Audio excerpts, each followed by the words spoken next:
this is just a quick video on how to insert the top strap of your Meta Quest 3 in case you remove it and you cannot put it back. I already made a video showing you how to replace the strap, but I think I forgot to show this specific action over here. So what you need to do is to take the strap, put it in this position, and then with your thumb you're gonna push it, okay? And then take another finger and keep it in place, then take your thumb again and push it again.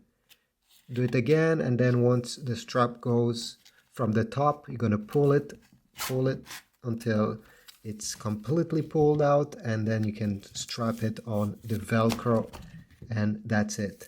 So it's very easy, and to remove it, just have to pull this part over here like that.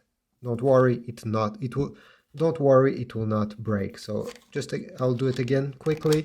I'm pushing with my thumb, and sometimes even without holding with another finger, just by pushing with your thumb, you'll be able to pull it completely out. So this is it. This is how you do it on your Quest 3. Subscribe, like, and I'll see you in the next video.